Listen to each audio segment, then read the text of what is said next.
Bueno, continuando con nuestro club de lectura, estamos con el libro de El Premio Nobel de Irving Wallace. Continuamos. A últimas horas de aquella soleada mañana del 2 de diciembre, Carl Adolfo Kranz, el conde Bertil Jacobson e Ingrid Pohl se encontraban sentados de nuevo, por segunda vez aquella mañana y por cuarta en el espacio de 2 días en el asiento posterior de un coche del Ministerio de Asuntos Exteriores que les conducía al aeropuerto de Arlanda.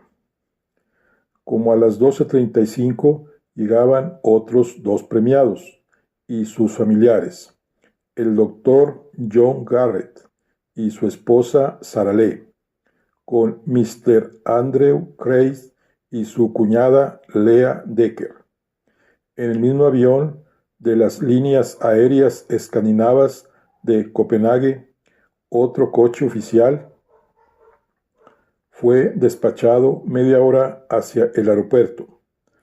Para hacer más soportable aquella carrera de 70 minutos, Jacobson se colocó deliberadamente entre Kranz e Ingrid Pohl.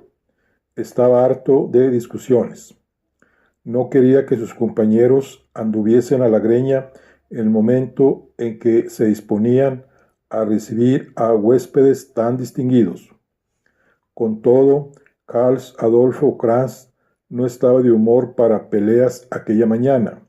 Se hallaba de un talante muy animoso, sus ojillos brillaban y su perilla temblaba de júbilo. Mientras proseguía el monólogo que inició después de almorzar con Stradman y su sobrina y de dejarlos en el gran hotel, se había volcado en alabanzas de los descubrimientos de Stradman relativos a la energía solar, y en aquellos momentos ensalzaba la cultura y el carácter del físico premiado. ¿Han conocido ustedes alguna vez a un hombre más notable?, preguntó. Sin esperar respuesta, añadió: la sabiduría resplandece en su cara, lo mismo que su auténtica modestia, tan rara en un hombre famoso. Una de las señales de la grandeza, diría yo, es la humildad que hace confesar: sí, hasta aquí he llegado, pero hay velos que descorrer. Por lo tanto, prosigamos más allá. Les digo a ustedes que no puedo recordar a ningún otro premiado que me haya impresionado tanto. Desde luego, dijo Ingrid Pohl. Sí, a mí también me gustó ese hombre, convino Jacobson. Confío en que no le molestó que nosotros nos quedásemos también para acompañarle a la mesa. Estoy seguro que no, repuso Kranz. Yo no lo aseguraría tanto. Me pareció que estaba fatigado. Ya no es joven, observó Kranz, y ha hecho un viaje muy largo. Además, no fue cansancio lo que yo observé, sino más bien la actitud del genio, cuyo espíritu sigue trabajando activamente. No olvidemos que, según nos dijo, continúa ocupándose en sus investigaciones solares. En realidad, no ha hecho más que empezar. Lo que hemos hecho nosotros ha sido interrumpirle cuando... Me pareció un hombre correctísimo, le interrumpió Ingrid Pohl. En cambio, su sobrina la encontré algo rara. ¿Y cómo es eso?, preguntó Jacobson curioso. Me pareció distante y como si estuviese asustada. Ingrid Pohl meditó antes de proseguir. La primera vez lo noté en la estación, cuando se separó un momento de él al acercarse a los fotógrafos. Parecía dominada por un miedo cerval. Vi muy bien su cara, y esto es solo un detalle. Después siempre se mantuvo apartada. No sé, como si no formase parte del grupo, como si fuese una extraña, una forastera. Lo es, dijo Krantz. De todos modos, me pareció una joven muy interesante. Tiene una cara perfecta. Producirá una verdadera conmoción en nuestro mundillo social. Ingrid Paul se inclinó hacia Jacobson y no se parece nada al doctor Stallman, agregó, dirigiéndose a Krantz. No hay motivo alguno para que se le parezca, observó Krantz. Es hija de su hermano. ¿Y qué fue de ese hermano?, preguntó Ingrid Paul. ¿Cómo demonios voy a saberlo?, refunfuñó Krantz. Ingrid Paul abrió su voluminoso bolso y sacó sus cigarrillos, John Silver, y la boquilla. Bien, estos ya están instalados, gracias a Dios. Ahora, Bertil, hábleme del que llega este mediodía. Estoy muy bien informada sobre Andrew Craig, pero sobre este doctor Garrett, ¿no leíste la nota mecanografiada que te di?, le preguntó Jacobson. La leí 2 veces. Se refiere únicamente a su obra. Pero, ¿qué puedes decirme del hombre? ¿Qué clase de persona es? No puedo decirte gran cosa, contestó Jacobson. Vive en una población próxima a Los Ángeles y tiene 3 hijos. No era conocido en los círculos académicos hasta que él y el doctor Farelli realizaron sus injertos de corazón. No creo que sea un hombre rico, pero goza de una posición desahogada, probablemente. He leído extractos de sus discursos en la prensa. Parecen bastante rutinarios. Yo me imagino a un hombre obsesionado por una sola idea, a la que se consagra todas sus energías, sin interesarse apenas por nada más. Un tipo aburrido, en una palabra, comentó Ingrid Paul. El rostro de Jacobson asumió una expresión apenada. Para él, ningún ganador del premio Nobel podría ser aburrido. Preferiría no llamarlo así. Yo más bien diría que es un hombre que solo vive para su obra. Tal vez no posea una personalidad tan pintoresca como el doctor Farelli. Más bien es un exponente típico del práctico y activo hombre de ciencia norteamericano que ha colaborado para producir una maravilla destinada a aliviar los sufrimientos de la humanidad. Ingrid Paul enarcó las cejas. ¿Que ha colaborado, dices? No sabía que él y Farelli hubiesen trabajado juntos. No, nada de eso. Jacobson se apresuró a rectificar su afirmación. He empleado ese término en su más amplio sentido. Investigaron por separado e hicieron sus descubrimientos idénticos en su naturaleza de manera independiente, pero simultánea. Esto no es nuevo en la ciencia, como Carl podrá decirte muy bien. Como tal vez recordarás, el doctor Farelli confesó que no conocía al doctor Garrett ni nunca le había escrito. Así, ahora se encontrarán por primera vez aquí en Estocolmo, dijo Ingrid Paul, saboreando la situación de antemano. Me gustaría oír lo que tengan que decirse. Se pasarán horas enteras hablando del mecanismo de defensa, dijo Krantz, y de la posibilidad de crear bancos de corazones, páncreas, hígados y otros órganos. Interesantísimo. De todos modos, tal vez ambos tendréis ocasión de escucharles, dijo Jacobson. Se inclinó hacia el lado de Krantz para mirar por la ventanilla. Ya no estamos lejos. Supongo que el doctor Garrett y Mr. Kreis habrán tenido ocasión de conocerse en esta última hora de vuelo desde Copenhague. Ojalá sea así.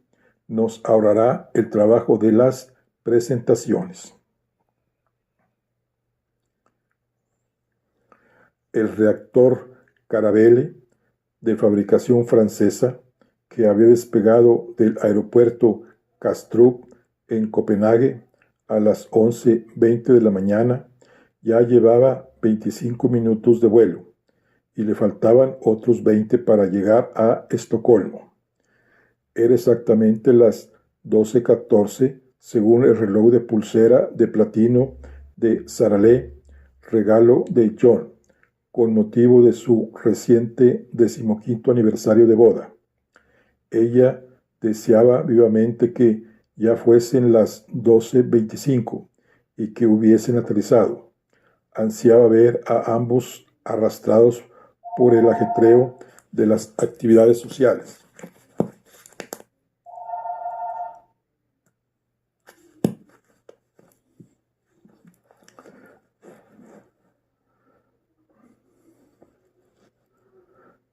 Para que su marido no continuase dando vueltas y más vueltas a lo que ya era una verdadera obsesión. Menudita y delgada como un colibrí, el exterior de Sarale no permitía sospechar su resistencia interna, pero la última hora pasada, en compañía de John, casi resultó más de lo que ella podía soportar. Por el rabillo del ojo miró a su marido, que releía por enésima vez los 3 periódicos de Copenhague, y pudo observar que su furor no había decrecido. A decir verdad, el doctor John Garrett estaba hecho una furia. Ni siquiera quería permitirse el consuelo de tenderse en el asiento extensible y dormitar sobre el suave cuero de la butaca. Por el contrario, se inclinaba hacia adelante, dominado por una gran tensión, en la actitud de un púgil que acechaba a su enemigo formidable y espera la ocasión de encajarle un golpe. Atosigaba nerviosamente los 3 periódicos que tenía sobre las rodillas, como si fuesen la personificación de su rival, y a decir verdad lo eran, pues las sonrientes y petulantes facciones latinas del doctor Farelli parecían burlarse de él desde una fotografía publicada en la primera plana de cada periódico. Desde aquella tarde, hacía 17 días, en que se sintió transportado a las nubes por la noticia de que el Instituto Carolina de Estocolmo acababa de reconocer su obra con el más preciado galardón, para caer después en la más profunda cima de abatimiento cuando supo que tenía que compartir aquel premio con su archienemigo, que no conocía. El estado mental y patológico del doctor Garrett se caracterizó por el más furioso resentimiento. Las grandes muestras de consideración que le prodigaron sus colegas de Pasadena, de Los Ángeles, de toda la nación, los actos que se sucedieron para celebrar la adjudicación del premio no fueron bastante para calmarlo completamente. En todo momento las alabanzas se vieron disminuidas por el reconocimiento de que su victoria era compartida con otro. Desde luego, la revista Life publicó las fotografías de Farelli y la suya en sendas medias páginas, pero Times y Newsweek, a pesar de que en el texto de sus artículos se ocuparon con igual extensión de ambos, solo publicaron fotografías de Farelli. Y aún era peor, mucho peor, lo que pasó con Scientia Newsletters, el Scientific American y Scienza. Estos asignaron a sus enviados especiales la misión de entrevistarlo en el Centro Médico Rosenthal de Pasadena, Los enviados de aquellos periódicos se mostraron corteses y pacientes. Garrett charló por los codos, dándose aires de vencedor, convencido de que sus visitantes habían quedado deslumbrados por su elocuencia. Sin embargo, cuando aparecieron sus artículos, que para él eran importantísimos, pues se publicaban en las revistas de más circulación de su especialidad, resultó que entre el 70 y 80% de su texto se ocupaban de la obra realizada por el doctor Carlo Farelli. En cada uno de aquellos artículos, aunque posiblemente su sensibilidad fuese exagerada, tuvo la impresión clarísima de hacer el papel del pariente pobre. Una y otra vez se preguntó, ¿por qué? Era casi imposible mostrar su objetivo en la situación en que se hallaba. Sin embargo, trató de analizar los resultados conseguidos por ambos con la mente desapasionada de un auténtico investigador. En primer lugar, con una franqueza que quizá le hubiese sido inyectada por su analista, el doctor L. D. Keller, reconoció que él era menos interesante físicamente que su rival. Sencillamente, él era demasiado corriente, demasiado vulgar, demasiado próximo en su apariencia al tipo medio. Su cabello castaño, unido a sus gafas Truman, contribuían a dar la ilusión del hombre llano y sencillo. Por otra parte, como demostraban las fotografías hasta la saciedad, Carlo Farelli era la encarnación del genio excéntrico. Sus rebeldes y enmarañados cabellos rizados, negros como ala de cuervo, ocultaban a medias su anchurosa frente. Sus ojos penetrantes de faquir, su clásica nariz romana, su sonrisa despreocupada que le permitía exhibir una blanca dentadura, su quijada de Habsburgo quedaban realzados por sus mejillas algo chupadas, su tez olivácea y sus anchas facciones. En segundo lugar, los antecedentes de Garrett resultaban demasiado caseros y vulgares. Nacido en Illinois, estudió en Massachusetts para realizar su labor de investigación en California. En cambio, Farelli había nacido en Milán, había estudiado en Ginebra, Londres y Heidelberg, y realizó la mayoría de sus experimentos en Roma. El pobre Garrett comprendió que aquel historial cosmopolita era irresistible. Por último, todos los sensacionales injertos de Garrett se realizaron en pacientes anónimos de la clase media. Casi la mitad de los 21 injertos cardíacos de Farelli se realizaron con pleno éxito en pacientes que, para decirlo como los periodistas, eran noticia. Un cardenal del Sacro Colegio Cardenalicio, un estadista austriaco, una actriz francesa muy famosa a comienzos del siglo, un anciano dramaturgo inglés. Sí, Garrett se veía como un nuevo Williams Harvey, un Joseph Lister, o al menos como un Ambroise Paré. Veía a Farelli como una pálida copia de sí mismo al papel carbón que solo era legible, por llamativa que fuese, gracias a los métodos de Phineas T. Barnum. El hecho de que el mundo, o al menos la prensa mundial, no viese esto tan claramente como él, llevaba a Garrett al borde mismo de la paranoia. Antes de partir hacia Suecia, realizó una nueva visita al grupo que asistía a las sesiones terapéuticas del Dr. Keller en su consultorio de Wilshire Boulevard. Lo que aquel día buscaba no era iluminación, sino una corroboración de lo que él creía a pies juntillas. Durante aquella visita, la primera que hacía después de ganar el premio Nobel, el recibimiento que se le hizo fue muy cordial y efusivo. Por una vez, Miss Dusinski dejó a su madre en paz.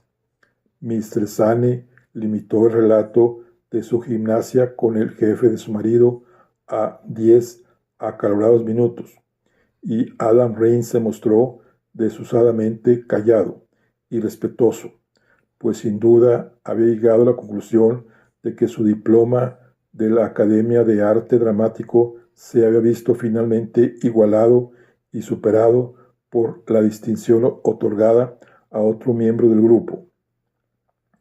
Presa de una insólita agitación, Garrett acusó al Instituto Carolina de Estocolmo de parcialidad al despojarlo de la mitad del honor que le correspondía y concederlo a un saltimbanqui italiano. Atacó airadamente las tácticas publicitarias de Farelli, su falta de escrúpulos morales, su monstruoso egoísmo al acceder a compartir un premio al que no tenía ningún derecho. El doctor Keller, tan parco en sus manifestaciones por lo habitual, hizo esfuerzos sobrehumanos para calmar a Garrett y hacerle entrar en razón. El psiquiatra le señaló que si Farelli se había aprovechado del genio creador de Garrett para efectuar su propio descubrimiento, algún día se sabría, y a los ojos del mundo todo el mérito del descubrimiento recaería en Garrett.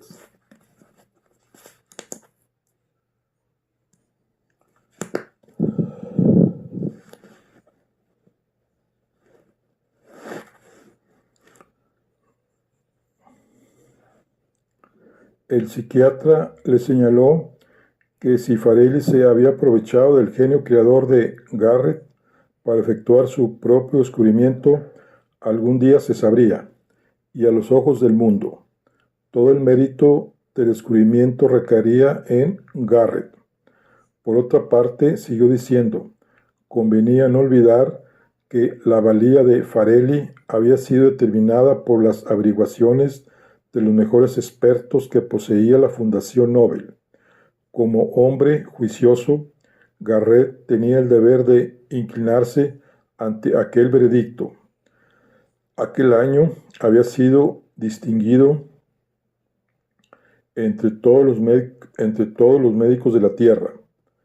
Desde luego, en aquella cumbre que ahora ocupaba, había a su lado lugar para otro. No por ello el mérito dejaba de ser menos suyo, y debía enorgullecerse de la aportación que había realizado a la mejora y a la longevidad de la especie humana. Y Adam Reigns, desde las profundidades de su poltrona, remachó el clavo a su manera. A mí, si me diesen un Oscar, doctor Garrett, no haría preguntas. Es la medalla de oro para toda la vida. Durante el resto de sus días, usted será el premio Nobel. Es como recibir un título de nobleza. A nadie le importará un ardite que hubiese 2 ganadores o 1. Lo único que la gente sabrá es que usted dio en el blanco. Más vale eso que una pensión vitalicia. De ahora en adelante se ha terminado esperar en las colas. Se han acabado los informes bancarios para averiguar su solvencia y se ha terminado tener que demostrar nada a nadie. Ya no puede ascender más arriba. Ya ha llegado. Que sea dichoso.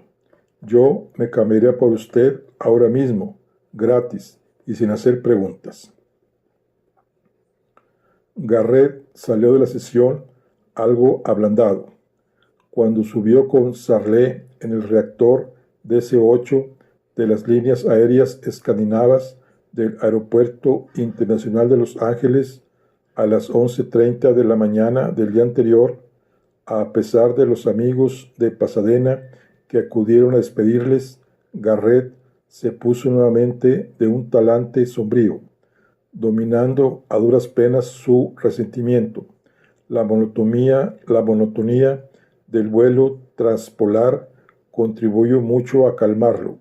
Como Sarale esperaba, las 13 horas de vuelo sobre el Canadá, el Labrador, Islandia y Noruega, interrumpidas únicamente por una breve parada para repostar, la ocuparon en la lectura, la conversación, el almuerzo, la comida, cordero asado, la cena y diversas copas de Borbón y Martini.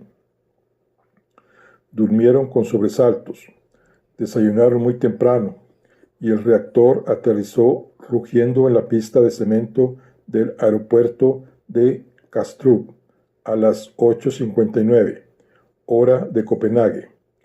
Un subsecretario de la Embajada de los Estados Unidos, un radiante caballero colegiado que no llegaba a la media edad, les estaba ya esperando para darles la bienvenida. Como faltaban aún algo más de 2 horas para que el Caravelle les permitiese cubrir la última etapa hasta Estocolmo, la embajada había preparado un breve recorrido por la ciudad y sus alrededores. Visitaron el Rådhusplatsen y luego, desde el centro de la ciudad, recorrieron en automóvil la populosa avenida conocida por el nombre de Strøget. Vieron la estatua de Christian V en Kongens Nytorv y después el canal de Nyhamnen, el Riksdag, el castillo de Rosenborg y finalmente, al final del paseo, Langeliani. Surgiendo del agua, contemplaron la escultura de tamaño natural que representa a la Sirenita de Hans Christian Andersen. Antes de regresar al aeropuerto, tomaron bocadillos de smørrebrød. Smørrebrød, significa pan de mantequilla. Nota el traductor. En la animada terraza del café del Hotel de Angleterre, en plena acera de la concurrida calle. Garrett, que era un hombre muy receptivo, quedó considerablemente calmado y apaciguado a causa de la impresión inicial que le produjo la bulliciosa Copenhague. Casi por primera vez parecía darse cuenta de que estaba de viaje y en un país extranjero. Cuando regresaron al aeropuerto de Kastrup, 10 minutos antes de que el avión despegase, casi se había olvidado de que existiese un hombre llamado Carlo Farelli. Pero entonces, cuando se disponía a cruzar la puerta que conducía a las pistas y al pasar frente a un puesto de periódicos, Garrett reparó en la portada de un periódico danés de la mañana, Politiken.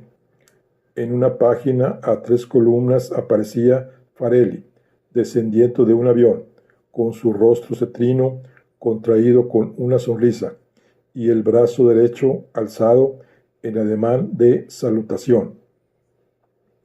El acompañante de la embajada estadounidense compró el periódico a petición de Garrett, junto con otros 2, sin hacer caso de las débiles protestas de Sarale.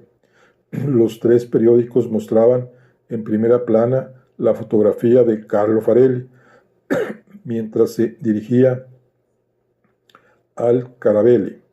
Garrett pidió al funcionario de la embajada que le tradujese los pies de las fotografías y los artículos, y éste lo hizo con la mayor inocencia. Al escuchar lo que decían los corresponsales daneses en Estocolmo, el italiano que salva el corazón humano, el genio que tiene un corazón, el premio Nobel de Medicina llega triunfalmente a Estocolmo. Garrett se puso pálido como un muerto mientras Sarale sufría al ver sus facciones contraídas por la ira.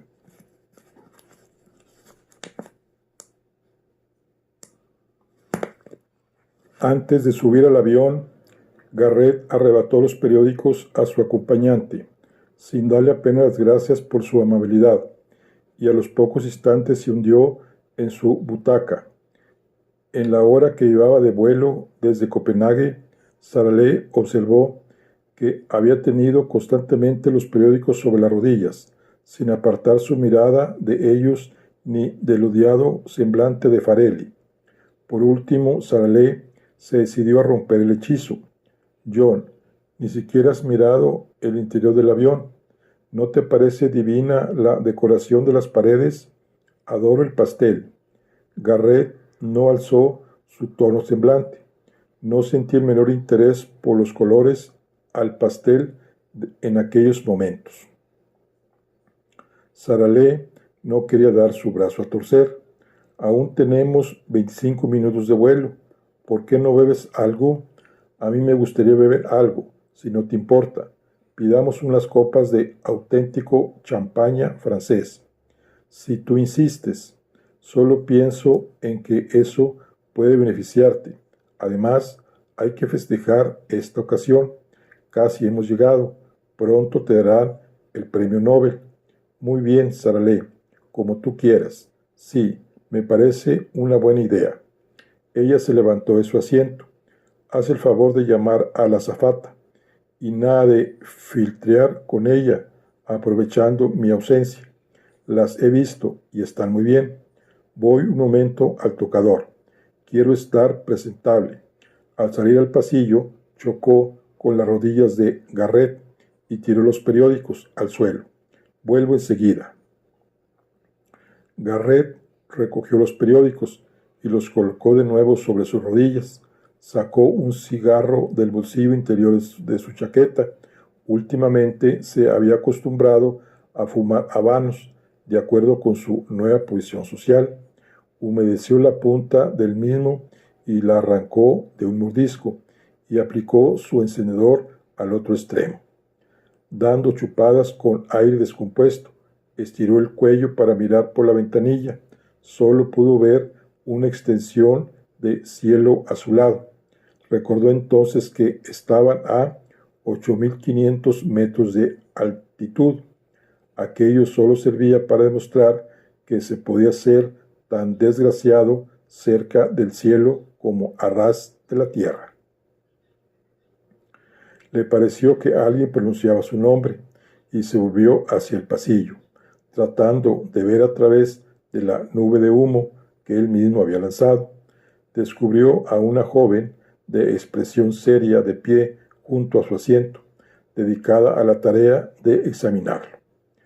Dejando aparte su extravagante peinado y su cerquillo demasiado infantil, con el resto de su cabellera parda rojiza recogida verticalmente en un estilo indescriptible. La muchacha poseía cierto atractivo.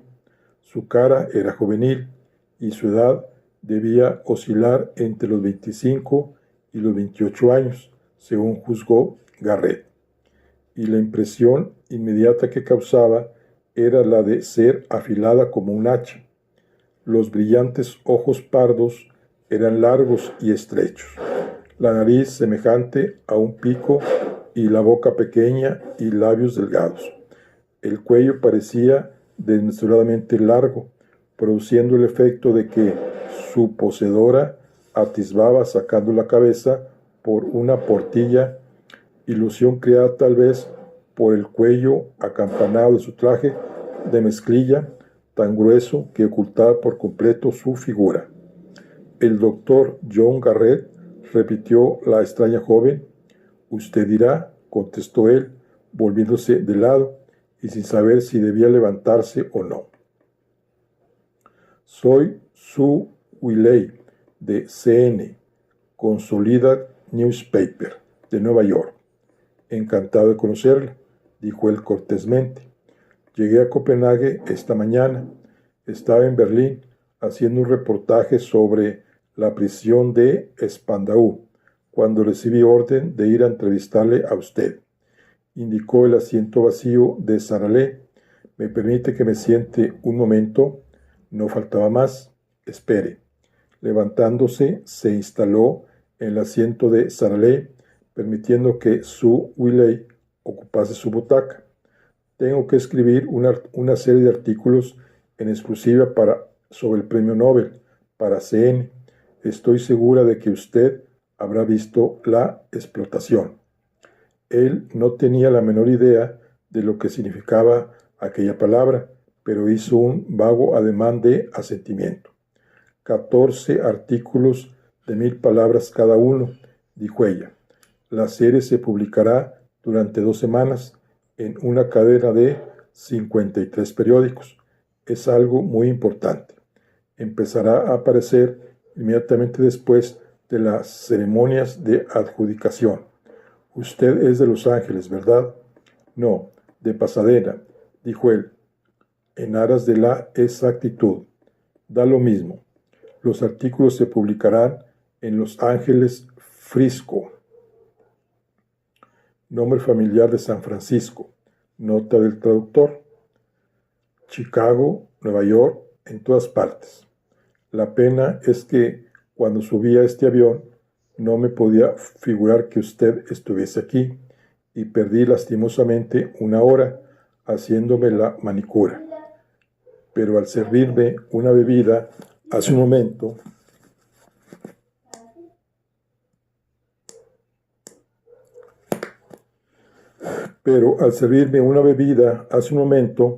el camarero me dijo que había uno de los ganadores del premio Nobel en el avión. Casi me desmayé. Suponía que todos ustedes ya estaban en Estocolmo. Como usted puede ver, no es así, repuso él cautelosamente. En realidad, tengo la impresión de que llegamos más pronto de lo debido.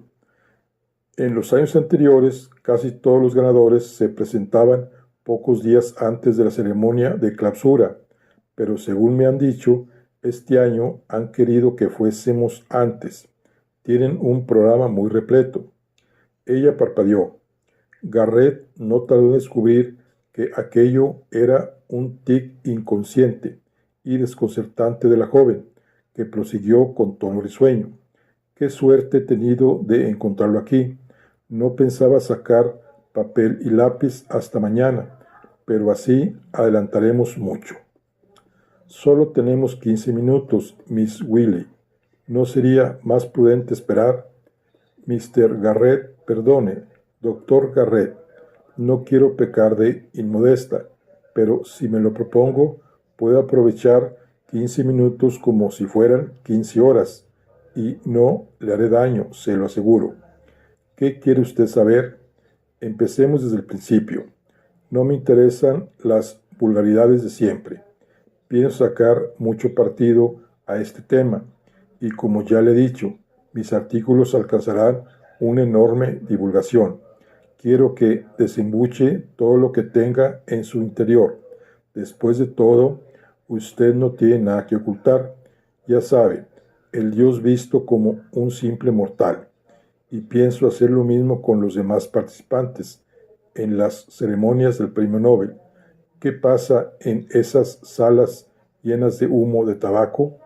Yo trataré de averiguarlo. Abrió su bolso para sacar el cuaderno de apuntes y un lápiz. Empecemos. Pero en su fuero interno, Garrett ya había tomado una decisión. Fuera del laboratorio, era un hombre muy poco imaginativo, que no tenía por costumbre transgredir las normas preestablecidas. En la larga carta de la Fundación Nobel, firmada por el conde Bertil Jacobson, se le daba precisas instrucciones acerca de sus relaciones con la prensa.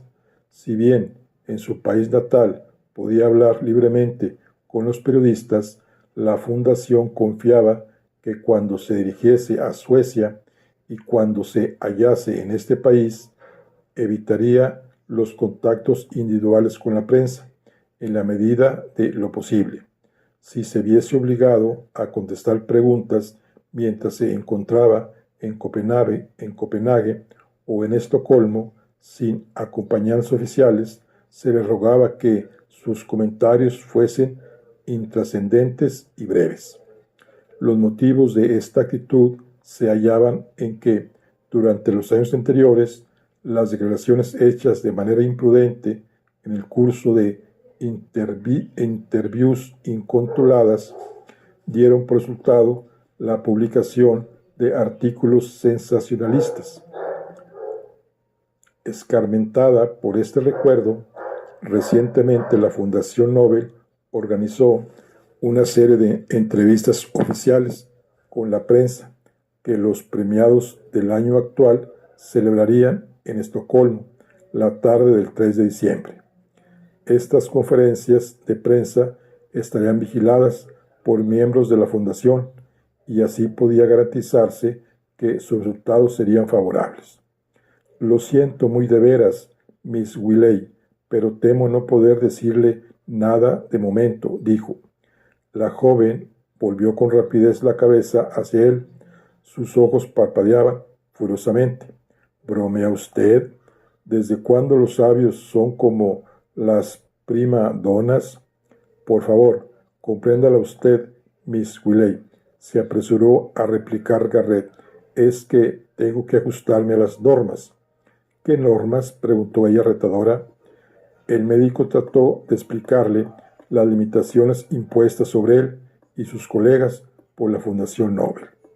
Ni que fuese la Gestapo, estalló Sue Willey cuando él hubo terminado. Quieren amordazar a los demás para que los periódicos suecos se lleven la mejor tajada. Nosotros somos norteamericanos, usted y yo, y tenemos otros principios, ¿no es verdad? Solo le haré una docena de preguntas. ¿Por qué no empezamos ahora? Desde luego, usted. Su insistencia le irritó. No, dijo con firmeza. Lo siento mucho, pero no puede ser. Espere a mañana, durante la conferencia oficial. Que se vaya al cuerno ese circo, dijo ella, mirándolo de hito en hito. ¿De veras que quiere usted prestarme? ¿De veras no quiere usted prestarme su cooperación? Por Dios, no lo diga usted de ese modo. No hay otro. ¿Dónde queda la libertad de palabra?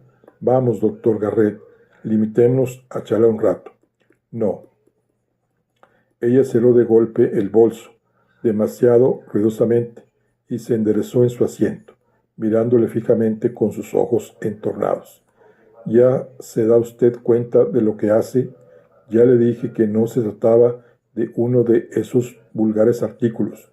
Yo escribiré algo muy importante, de carácter personal, entre bastidores. Hizo una pausa de mal agüero. Me gustaría mucho tener que aludir a otras fuentes de información, en lugar de obtenerlas directamente de usted. Dispongo de esta información, por supuesto.